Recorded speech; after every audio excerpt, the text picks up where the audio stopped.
All right, we are live, everybody. Welcome to episode 51 of the Tech Sales Insights, How Time Flies.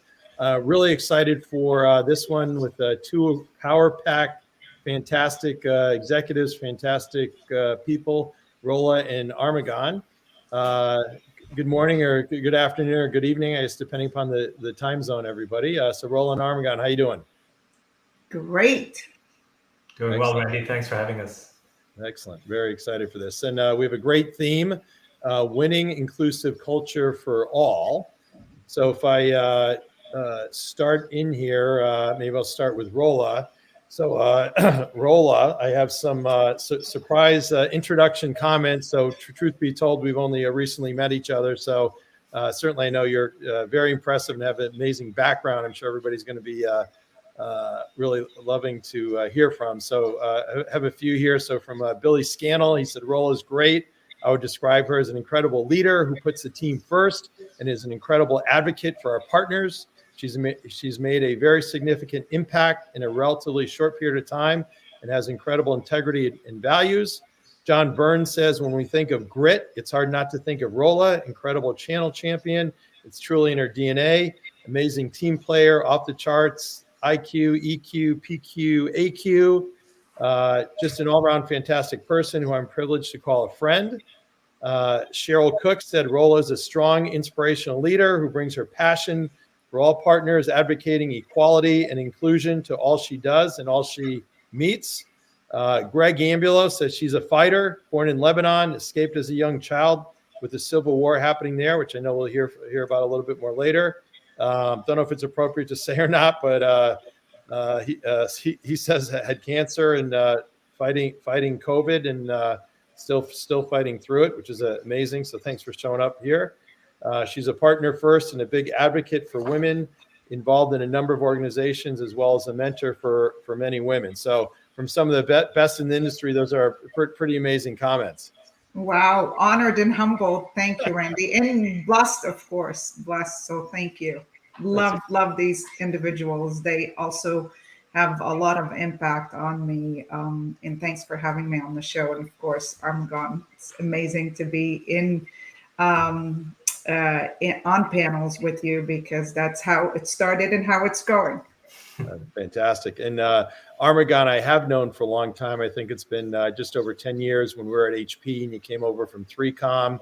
So always was a pleasure working with you. You were always a friend of the channel then. Always I was impressed with how customer-centric you were. Fantastic in terms of developing your team, coaching your team, and always willing to help, internally or externally. And it's been fantastic to see your success, Dell, and then now as a amazing leader at KPMG. So awesome to have you as well. So Rola, maybe we'll start with you. I know it's hard because we could probably spend all day talking about your background, but maybe touch on your, personal journey, which is amazing. Yes, absolutely. So people know me as, I always start by saying I'm the proudest Lebanese you'll ever meet, but the most grateful Canadian for what Canada has offered people like me. The stamp of hope. Thank you. Oh, Canada. Awesome. Awesome. And next time we'll make sure you have it on, just like our prep call. But we'll support your Red Sox team for sure. So most of my life, as a teenager, grew up in Lebanon during the war, escaped Lebanon back in 1989. I have 5 sisters, so I come from a family of all girls, and my dad taught us all that there's no difference between, a girl and boy. What a boy could do, a girl could do. So we're all tough, and our past did not define us. It actually shaped us to who we are today, especially with all the struggles that I have been going through and continue to fight. I value so much of the women that I have been as a sister, as a daughter, as a mother, and as a leader. But most importantly, what I value today is the survivor and the fighter that I continue to be during these times. My journey started in Canada in 1989. I came in and I started working at a retail shop. and then moved from retail to telemarketer at Bell Canada. I was the annoying one calling over long distance Greenwich to switch over from Sprint to AT&T to Bell. That was me. Fell in love with technology. Loved being able to help people through technology and connecting people and connecting the dot. Moved into sales, and I could tell you that people used to say, "Rola can sell snow to the Eskimos," and I still could sell now. 15 years at Bell Canada, and then 15 years I actually came to Dell Technology, and that's what I actually had the pleasure of meeting Armughan. Have interviewed me at the time at HP, and then gave me all the buying signals, and he disappeared for a month. And I'm like, wow, what happened there? Because I thought I slam dunked the interview and I got the job.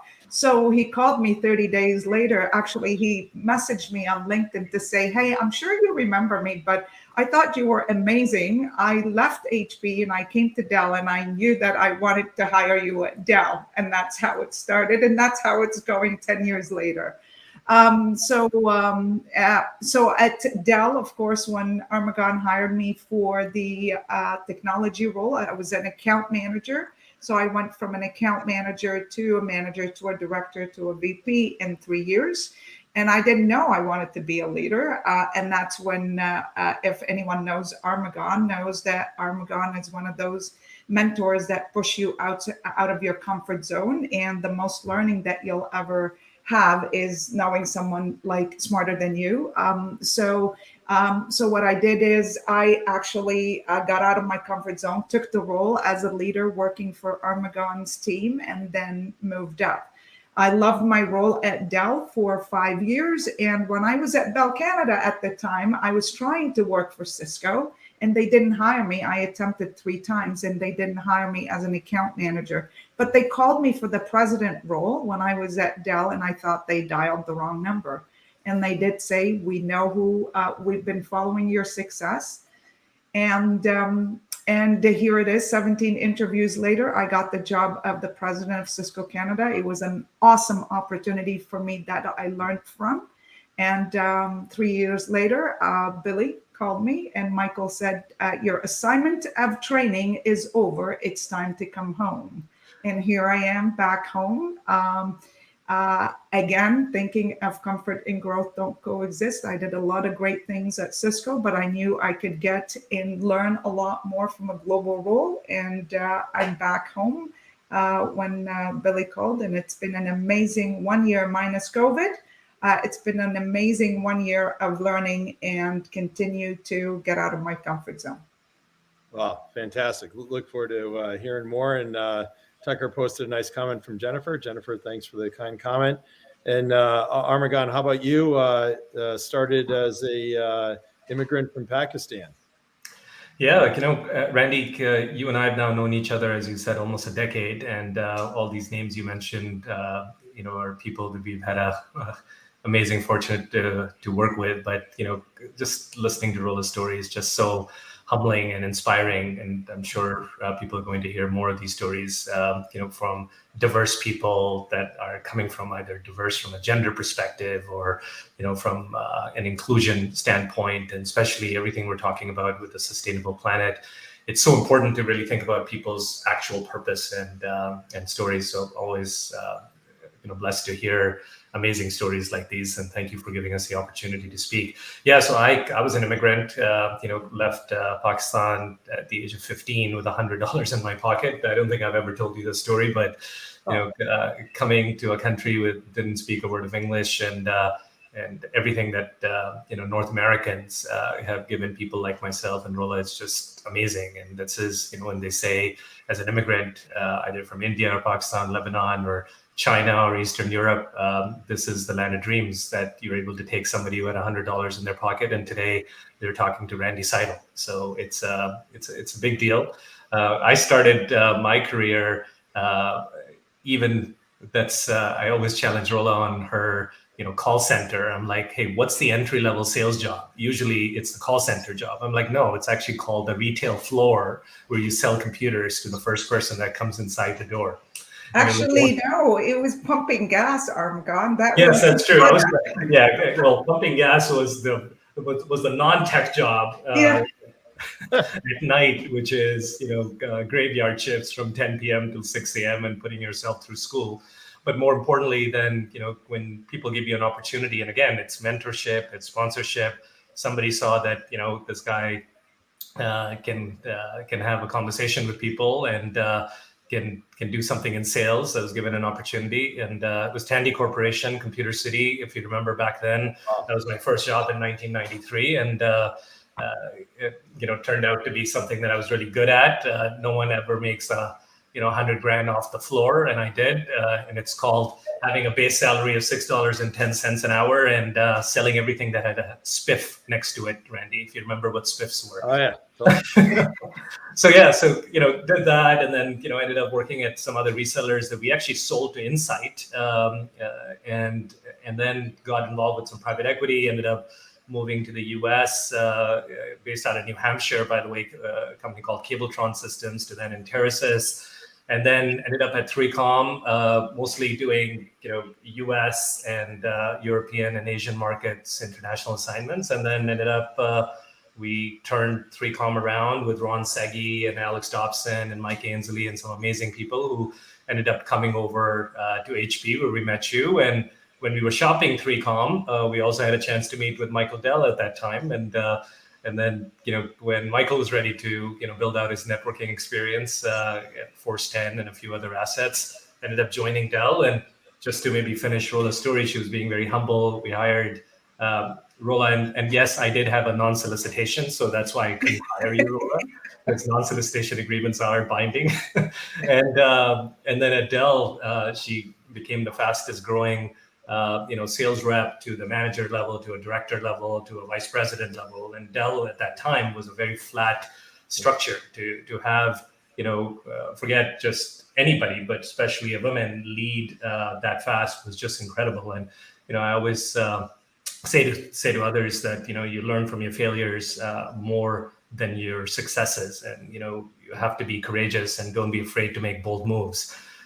Rola mentioned that growth and comfort doesn't coexist, and you're not what you have done, it's what you have overcome. And she's certainly overcome a lot, and there are a lot of others who have overcome, but most importantly, we all love servant leadership and sending the elevator down to others, and that's what mentorship and sponsorship is all about.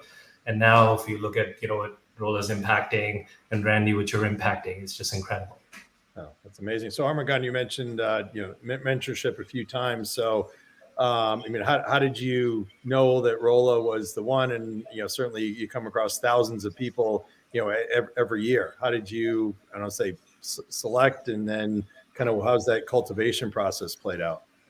Well, you look for things in people that you admire, and very quickly, Randy, you and I both ran enough larger sales organizations to realize people who have that twinkle in their eye, the passion, the purpose-driven. It's not just about making a number, but someone who's mission-oriented, who is willing to talk about their struggles right off the bat and being authentic. And not a mask like Tom Cruise in Mission Impossible, that you take the mask off after 30 days and then that's who you really are, right? So it's she's always proactively managed her career, respected the past, and never really wanted to hide the past. It was always about, and that was something, by the way, I think you were mentioning some others.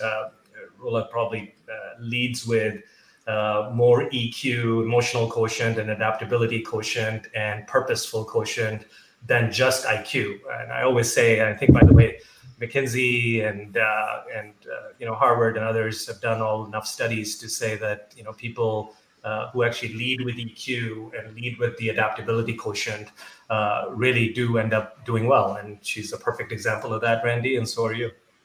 Oh, wow. I have to add by saying you meet people in your life for a reason, in a season, in a lifetime. Yeah. And it just, it wasn't long when I knew that, when I first got interviewed by Armughan, he disappeared for 30 days and then, offered me the job. through his leader that this individual was going to be in my life for a long time. Why is because I felt he was taking chances, and he took a chance on me. And great leaders are all about taking chances on people. Shame on us as leaders now as we get to the top. We don't open doors like the way Armughan opened the door for me at Dell Technology, knowing that I did not come from a manufacturing background. I came from Bell. I sold telco. I sold connectivity and network. But I have to say that when I talk about mentorship and sponsorship, and I mentor and I sponsor a lot of people, I always say, go find someone that is going to challenge you, not someone that's going to pat you on the back. And I do say that. I know Armughan doesn't like it, but he is the toughest mentor you could ever hope to have. And that is exactly how you shape yourself to be the leader that you need to be. So, but it was a two-way street. When he talks about my EQ, and I come from a high EQ because I didn't have the opportunity to go to university and get a degree.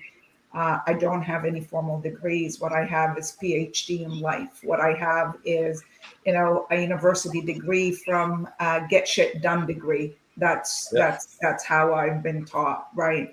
And it became a two-way mentoring for me in Armughan, where I got all the IQ, and I continue to get the IQ. It's like he tells me all the time, Rola, I feel like I give you Zazu technology report when we talk, which is true because he's got a broader scope and he thinks outside of just the manufacturing world. Where I, in return, it was an EQ conversation from my side to his side. And those are the leadership approaches that we need to see more than ever now, of how it's a two-way. It's not just a one-way, and it's not a box that you check. And my advice to everybody who's listening, when you find that individual in your life, ensure that they're challenging you and giving you exactly what you need to hear, not what we want to hear. And then that is the only thing that this individual will help you turn your struggle into wisdom, and turns your struggle into empowerment in the future. And Randy, I always say, listen, there's lots of people who take initiatives. I always say initiative is interesting. It's finitiative. That's fascinating, right? People who actually can finish the initiative, right? So that's a good one, Armughan. Initiative. There you go. So I learned finitiative, and then the GSD degree, get shit done degree. So yeah, it was all good. And there's more acronyms, but we won't tell them because they might be PG for this audience. That's all right. Yeah. And I know you're both really passionate about servant leadership. Armughan, what's your thoughts there? Well, listen, I think gone are the days. Listen, I'm a Gen Xer. I was trained by baby boomers, right? My parents were baby boomers. My coaches, mentors were baby boomers. And then now Gen Xers are myself, Rola, and probably Randy yourself as well. And then you go into, are you borderline? I'm not sure. Are you borderline? Yeah. Are you borderline? It's how you feel. It's not age. It's how you feel. It's not how you feel. That's exactly. True.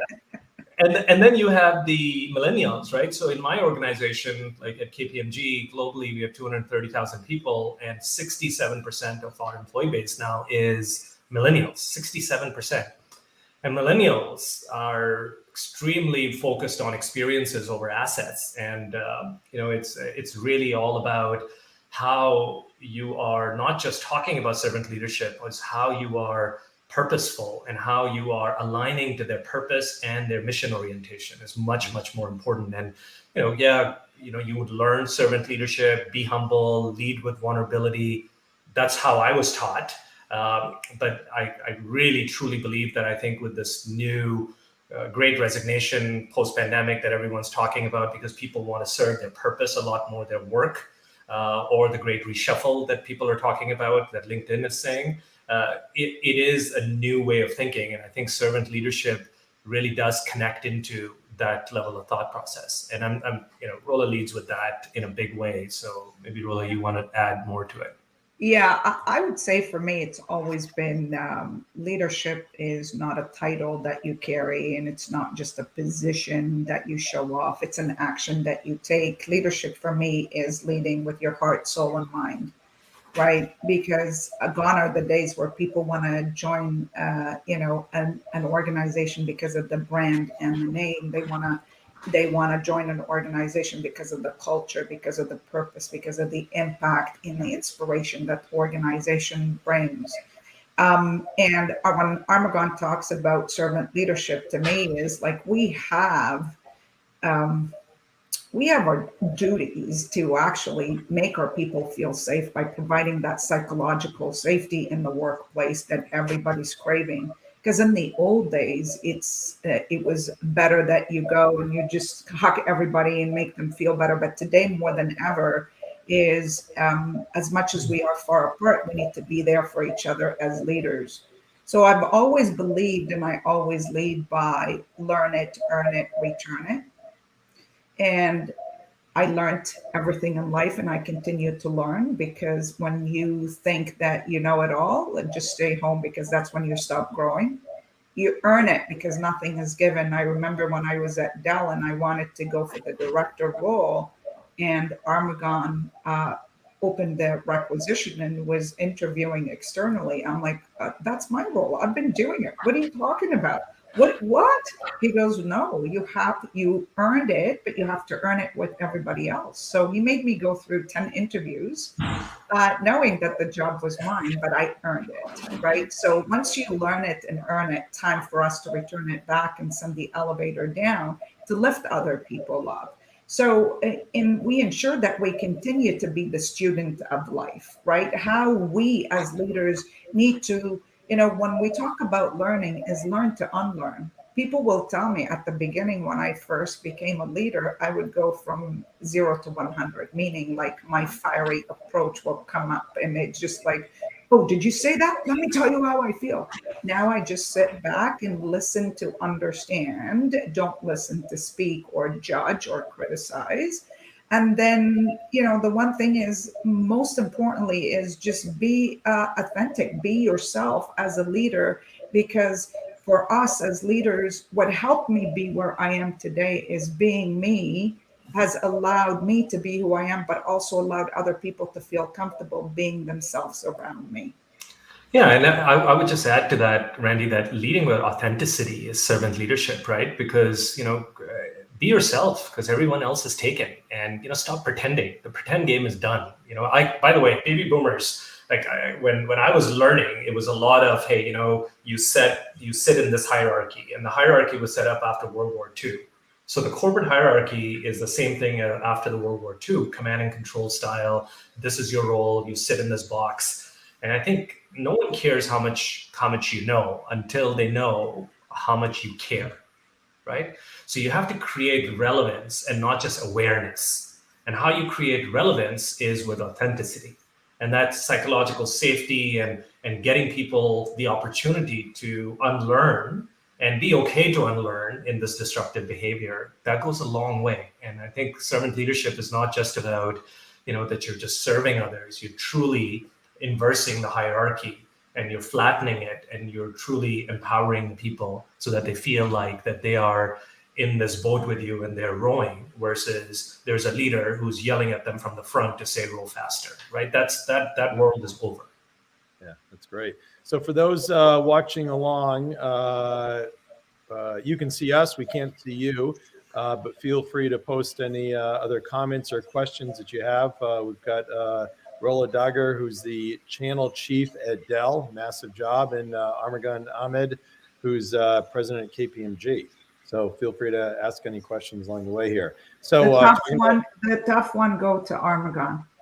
There you go. Yeah, and we'll make sure. I'll jump in front of the channel. No, I'm just kidding. Bring it. I put her through 10 interviews, so she's going to bring me back now in a big way. No.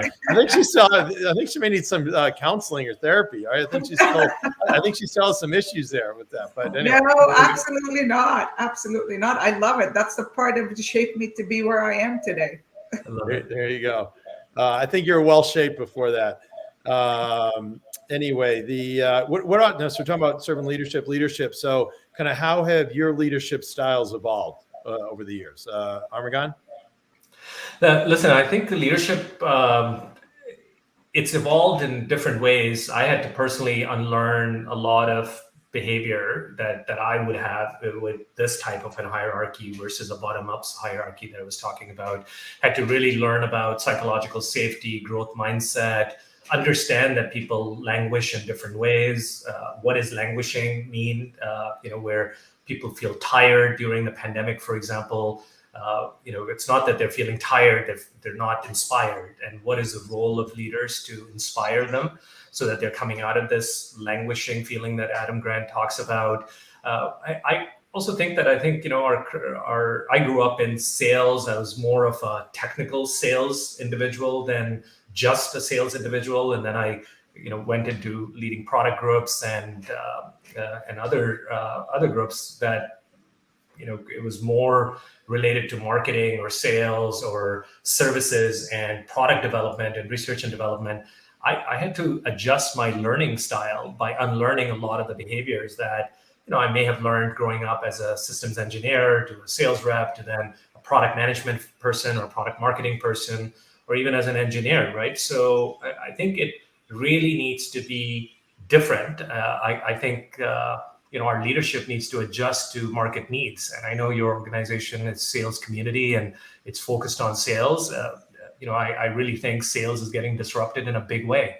Gone are the days of, you stop grabbing somebody's elbow on the way to the elevator and saying, hey, you're going to send me the PO, right? Yeah. And gone are the days of you having that type of relationship, because relationships have changed. Who do you go to when only 10 or 15% of your clients or customers are coming into the office? How are you going to build that trust? Yeah. Trust with a capital letter is trust, is what us sales individuals developed.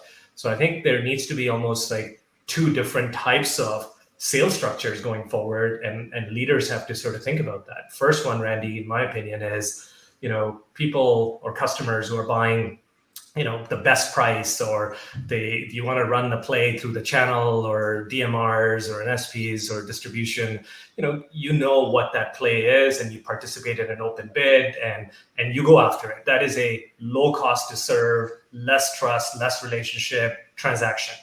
Then there is the second big piece, which is really, do you want a Southwest airline experience, or do you want a United experience, or do you want a shared private jet experience, or do you really want a customized jet that we will create for you experience? And quite honestly, I think our buyers are extremely intelligent. They understand. There's a reason after working in vendors after so long, channel partners, vendors, I'm at KPMG with the big four like Deloitte, EY, McKinsey, because the advice that we are giving, we always talked about solution selling. And I think there's never been more of an important role for sales professionals than now to really pivot and become true advisors, to build trust so that your buyers know what you need. And I think leadership to me in sales really is about that pivot, is how you help these sales professionals become true advisors.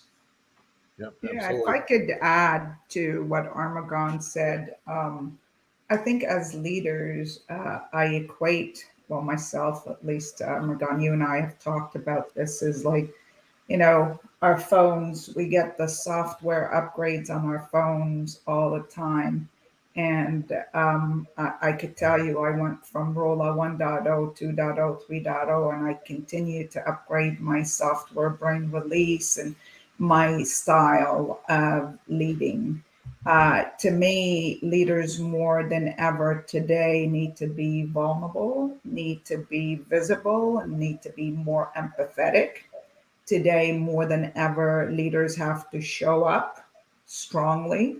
They have to stand up firmly, and they have to speak up with so much conviction to help their teams, because the world has gone through so much, and it's gone are the days we do what's right for us as leaders. It's what's right for our people, for our community, and for our customers and partners. Sales is about trust. And In the old days, I could tell you that if I call my old customer back in the days when I used to sell, they'll still pick up my phone because they trusted Rola. They didn't trust Bell. It's not Bell. It's not Cisco. It's not Dell. It's you, Randy. It's you, Armughan, of how you fought hard for that customer and partners to make them feel valuable. And that is more than ever today as servant leaders, we have to do that to ensure that our customers and our people and culture is being inspired and then impacted. Yeah, absolutely. And I guess it's kind of a handicap, I guess, for some that are, especially people changing jobs, younger coming in, if they don't have those, relationships. And to me, relationships are all about trust, right? Know me, like me, trust me. So a lot, especially I would say on the Dell channel side, looks like Armughan, you want to chime in? No, I just wanted to double down on your point there, Randy, because that relationship point. So think about, you reached out to me. You and I have a 10-year-old relationship. You can bank on that relationship. And you and I said, hey, you know what? Who else should we bring? And we're like, I had a relationship with Rola. I'm like, hey, we can bank on that relationship. How do you build new relationship in this new world order is the challenge. And I think the opportunity, when you ask the question, how have I changed, Rola has changed our leadership styles? It's the need of the customer, the new customer experiences, the age of personalization. As Rola mentioned, like, you can't just take your phone and iOS gets updated or Android operating system gets updated, regardless of if you like it or not. By the time you wake up, it's updated, right? Yep. Here, you have to spend time on upgrading yourself. And gone are the days that you came out of Boston College, Randy, and you did a 4-year degree and it's done. It's learning every day and surrounding yourself with a network that will be your net worth going forward, right? Yep. And my net worth is you and Rola and many others, right? That is my net worth. And I think a lot of the next generation needs to think about how do they build new relationships in this new world order. And because our buyers are very well educated. They can get every PDF on the planet on Dell's website, but they don't understand why they can't digitally transform. And that is a big issue in the world at this time. Yep, absolutely. All right, question from Linda. Rola, what skills do you think salespeople need to invest in moving forward? Your EQ, double down, triple click on it, because today more than ever, your EQ and PQ. By the way, I just heard the PQ yesterday from Randy, and that's from John Burns. So Randy got it the messenger. From John Burns. So definitely is. In the old days, we used to hire for IQ. IQ was like, how many degrees? Bring it. Let me hire you based on your certification. Today, you could have 10 certifications, but if you can't connect with a customer, if you cannot connect with your team and be collaborative, emotionally connected, it's extremely different. As a leader, that's what I've hired based on. And I will tell you, EQ today, welcome to the world of EQ where it meets IQ. This decade is all about emotions everywhere, job emotions, every role and skill needs emotion. Every organization to retain and attract talent needs emotion. So I will tell you, please focus on the EQ and the PQ, which is the purpose. And I'll add another PQ there where your passion is, because your passion drives and fuels your success. So make sure once you have all of that, you could sell snow to the Eskimo. There you go. Yes, we're getting a lot of good. We got passion quotient, purpose quotient. We could probably come up with some others and maybe write a book on the PQ, P's and Q's. Yeah. Armughan, what would you add there? Listen, I think it's also adaptability quotient is important, the AQ, and I think there is a DQ, decency quotient, because MasterCard, their CEO, there was a Harvard Business Review that I read about it, where they had to rejiggle MasterCard's global workforce by 100,000 people that they had to depart, and but their Glassdoor rating as a CEO and the executive team was very high. Why? Because they took the time to be decent to their workforce and how they placed everybody who had to pivot away from out of MasterCard to somewhere else. I think decency quotient is super important for leaders. You need to be very high on your decency and ethical attributes. Gone are those days of the old sales culture. And I think welcome to the new world of decency quotient. I think also the adaptability where you have to proactively manage your career. You have to respect the past and really move your conditions, because I always say your conditions don't have to be your conditioning, right? Yep. You can really move towards a model where you adapt to this new approach. Yep. Adaptability quotient. Yep. And I'll chime in, Linda, on one. There's obviously a whole laundry list we can come up with, but I take it from the concept of what I'd call traditional value selling, going back to EMC days before you all were there. As somebody, Jeff Goldberg, rest his soul, that was kind of very, very focused in training us all there. And one of the several takeaways was, you can have 50 slides of technical mumbo jumbo, but ultimately, when something gets proposed, it's kind of a CFO or budget, who's going to, win those dollars. And you can kind of simple it down to, if you're in the elevator with the CFO and you have 30 seconds, what are you going to talk about, right? And it's all about how's your solution going to impact the revenue line, the cost line, the profit line, competitive advantage, market share, things that are really business drivers. So, Linda, I would say, focus on the aspect of, kind of, if it's a proposal into the quarter, who's going to spend money on what, and you got to make sure you're generating value for that customer. So, just a quick one, Linda, is storytelling is extremely powerful. Mm-hmm. I mean, you hear today, I mean, anybody that comes to me with 50 slides, if you can't tell me your message and you can't tell me the story in the first slide, I don't want to see the 49s, the rest of the slides, right? So it doesn't matter. It depends on who you're meeting with, right? Slides and data is extremely important.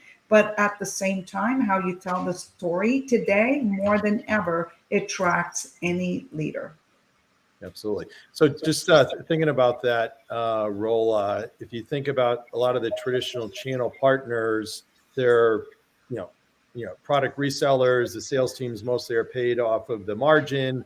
A lot of times those channel reps, kind of maybe don't get managed as well as they would if they're kind of in your environment. So how have you seen those successful channel partners kind of evolve with the sales skills that you need, talking about the storytelling, certainly talking about that value selling aspect of things? Yeah, a great question, Randy. I could tell you I grew up in the channel, and being, a leader for the two largest technology organizations in the world, and they're very heavy channel driven. The channel organization has done a great job. Our partner has done a good job, but we still have a long way to go because there's a lot of siloed approach, right? It's because it's the flavor of the month, be it storage, be it switching, be it server, be it PCs. It's just always the pressure of selling the product versus the solution. And more than ever today, I'm seeing our partners investing in the solution approach. I remember Armughan 10 years ago when we were at Dell started, they called it the blueprint, which is basically a solution approach to selling. And I love cars. And I could tell you, it's like buying a car. When is the last time you built your own car? Unless you're Elon Musk, that you have all that money and go build your own car, you walk into the dealer, buy the car, drive it off the lot. That's the experience that we need to help our partners and customers actually hand them the key and drive off the lot. So there's still a lot of silos, but we're seeing the integration in terms of helping them understand the Dell technology platform. Because digital transformation is not about one opportunity or one project. Digital transformation is about a journey. And how are you on the journey with your partner and customers to get them to where they need to be? So I'm seeing a lot of good things happening, but we still need to push a lot of other partners to get them elevated. But the most important thing is for us as Dell Technologies, we continue to empower them, we continue to enable them, and kind of get out of their way so they can go out there and make the difference in terms of how do they sell the as a service model, because everybody's talking about it, but who's actually doing it and doing it right? Yeah, absolutely. So I'm going to shift gears here. I'm sure you can. I'm just going to add one thing because I can't resist on the channel, because I spent so much of my time, working in the channel, and then, at HP and then Dell on their channel strategy.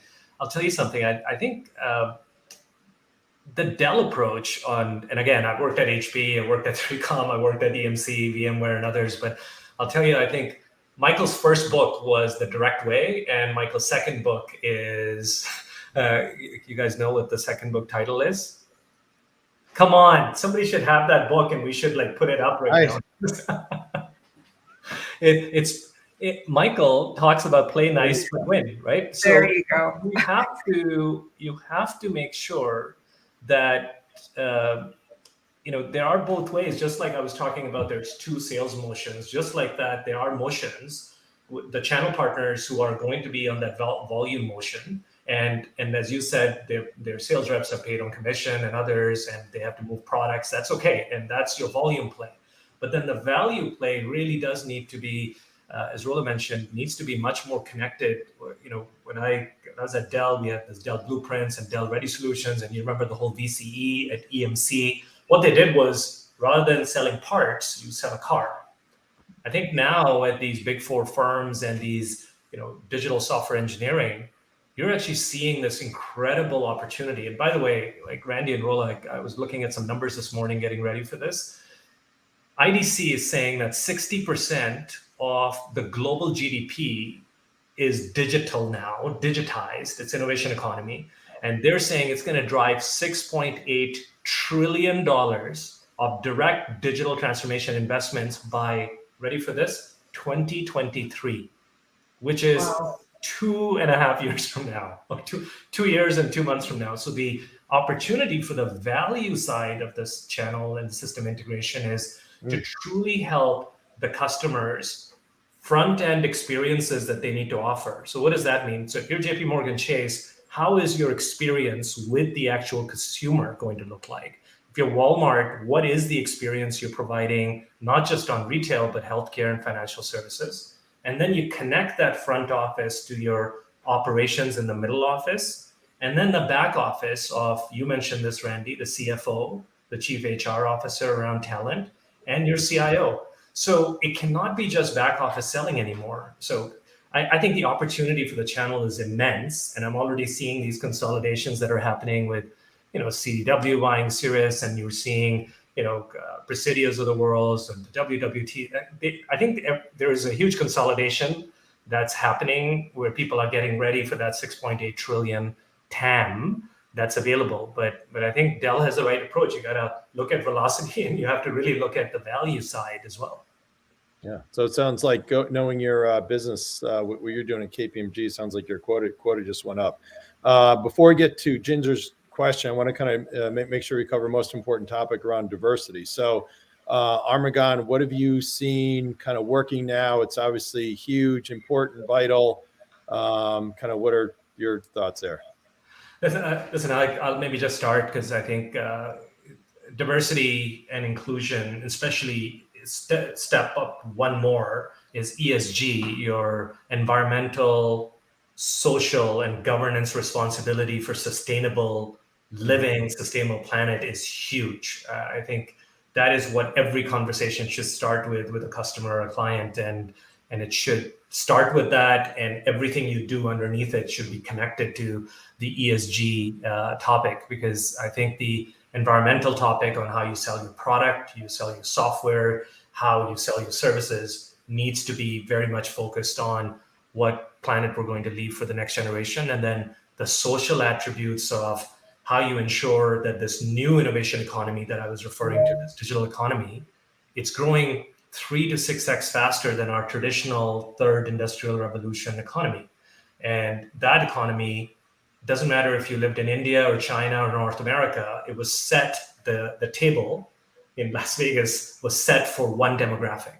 be it your color, your race, your color of your skin, or your sexual preference. I think this new digital economy and innovation economy is an opportunity where everyone gets the opportunity to participate, right? And Rola speaks about this in public a lot. So why don't I turn it over to Rola so she can double click and provide you a lot more than that. Yeah, I mean, with everything that's happening today, D&I is not a box that you check. It's not just a strategy that you have in an organization to meet the every box and just say, oh yeah, we're doing it, right? The world has been fighting. I mean, the last 18 months we've been fighting COVID, but the world has been fighting racism, has been fighting many things for many years. And I could tell you, I mean, you look at Armughan, you look at myself, the system wasn't set up for people like me or Armughan, for example, to get to executive levels. You had to fight through it. I mean, in Canada, I mean, as an immigrant, English is not my first language, a woman in IT, all of that things, all those things, you look and say, okay, well, hang on a second, but someone took a chance on me, which is I'm grateful for. And I look at what Armughan does with women now, other women in Canada, and what I do with young women. And that is the diversity that we need at the table. It's not hiring people that look like you and speak like you and do the same things like you. And what I'm doing as a leader is ensuring that I bring someone that can challenge me, that looks completely different, and that has a completely different look to the business in view in terms of how do we continue to go out there and ensure that we're making that difference in the world. And I mean, for me, it's not just the right thing to do.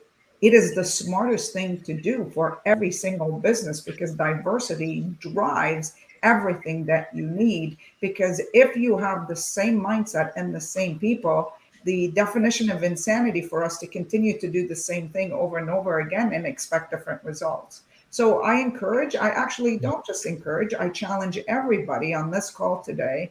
Look around the room. I mean, if you're not in a physical room, we still are remote in Canada, but look around your Zoom. And if everybody looks like you, then you've got a lot of work ahead of you. Yep. Yeah, they always say, if you're the smartest person in the room, find a different room. Yep. Right? You want to learn from different people, and different people come from different backgrounds. They have different stories, immigrant stories, war stories to, not everybody plays football. Not everybody plays soccer either. Not everybody plays cricket either. Not everybody, likes sports. I think people who languish and struggle is because they cannot relate, right?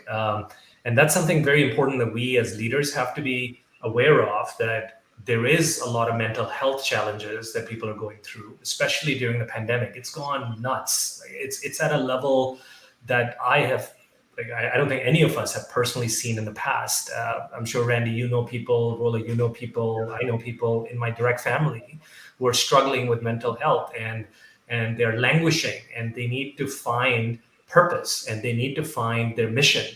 And I think us leaders, if we spend more time, not, as Rola said, checking the box for diversity, but actually making the hard decisions to say, we are going to create relatability skills. We are going to help them find their flow, right? Like during the pandemic, Mario Kart was something I used to play with my kids when they were young. And, we found Mario Kart to play online with my sister's kids who are living in different parts of the continent, and, just find different ways that people can connect and have some purposeful mission orientation. It's not always have to be about work, but if you can make work fun somehow and get people, diverse people to integrate and feel like that they have a home, well, guess what? There's a huge talent and labor shortage right now. You won't have that issue if you take a different leadership style. Yep.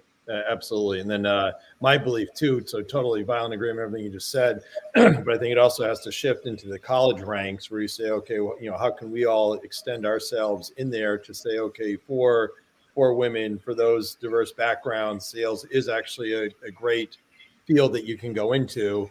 And it's amazing. There are some sales. I was talking to somebody at the University of Alabama last week that runs an undergrad sales program. They have 200 people that have it as a minor.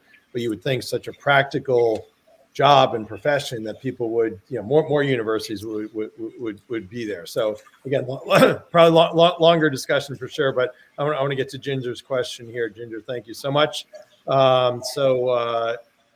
Rola, maybe start with you here. What qualities, you obviously mentioned a lot, but any additional qualities that you value in your team?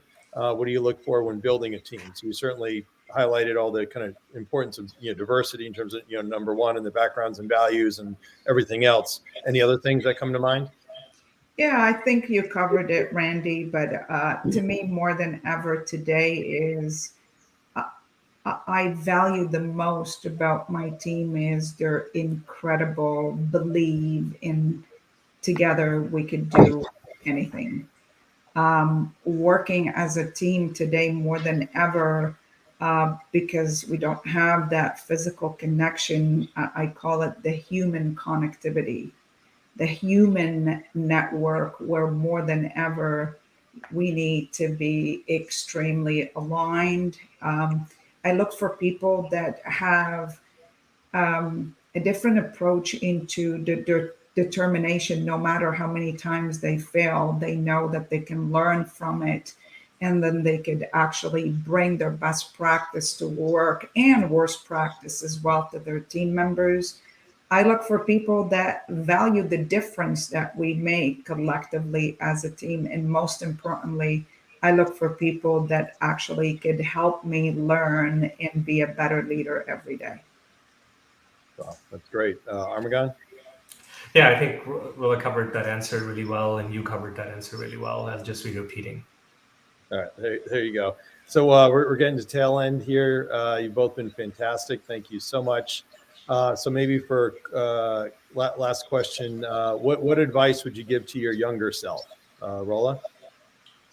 My younger self, I wish I actually practiced what I preach today.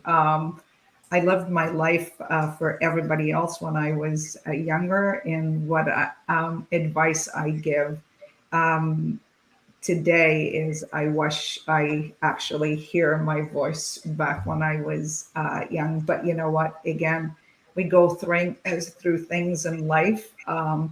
And I could tell you it makes us stronger every day. But yeah, just be you, because everybody else is taken. So my advice to me, just be you, Rola. Oh, that's great. Armughan? Randy, it took a while for me to unlearn a lot of my development areas, and what I had to finally get through my head was no one cares how much you know until they know how much you care, right? And so I had to figure out how to actually create relevance, and not just awareness about myself, and relevance about others. And that's an important thing to do. And you do that by serving, not just servant leadership. It's life of service, how you practice a life of service more, by sending the elevator down. I am who I am, Rola, and I'm sure, Randy, you would agree.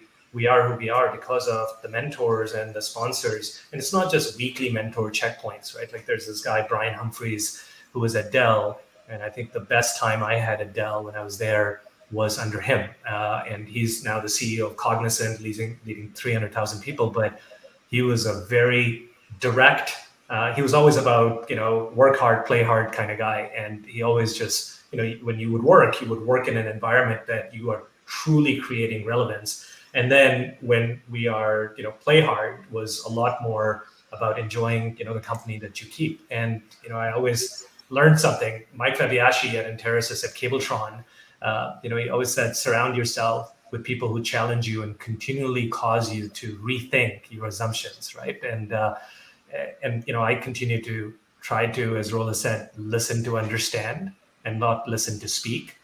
Because as a leader, leadership is just situational. This just happened to be today. I don't have a huge, title or large organizations that you have to be leading. That's situational. A great boss is very hard to find and difficult to leave, but impossible to forget. And I think if somehow we can understand that our leadership is situational. And once you find a great leader, you ensure that you invest in that great leader, because that is where reciprocity comes down. Yep, absolutely. Fantastic. Well said. And Elizabeth, thank you for your kind comment. Well, I really enjoyed our conversation here, and I had so many more questions, but we just got through so much that was so fantastic. So for those watching, you can feel free. We repost this everywhere. So certainly great content if you want to share it with any friends to have them check it out. We have coming up on Thursday, episode 52, Ed Carter, who's CRO at Zimperian. That's going to be noon. We had a little change up with some schedules. Usually we do every Wednesday at noon. So we're being accommodating. And then we have the Alexander group on Thursday at 2 p.m. That's going to be doing a session on using compensation kind of as a strategic weapon, and how you can shape some things going forward for next year's compensation plans. So check that out. And we also have Brandon Sweeney, CRO at HashiCorp, who's going to be a guest there, which you both probably know that as well. Great guy. People should tune in for that. For Brandon's fantastic. So the compensation session is Thursday at 2, Ed Carter's Thursday at noon. And also I always have to make sure I put in my shameless plug. So my book is your go-to sales advisor. So you can get it on Amazon, or we've got our landing page, salescommunity.com/book. Lots of great tips and tricks in there. And for those that are not members of Sales Community, please feel free to check us out. And most importantly, Rola, really kind of fantastic. I've really enjoyed getting to know you better. And Armughan, certainly always a pleasure. So thanks so much. Really appreciate it. Thank you for having us. Thank you for having us. Thank you.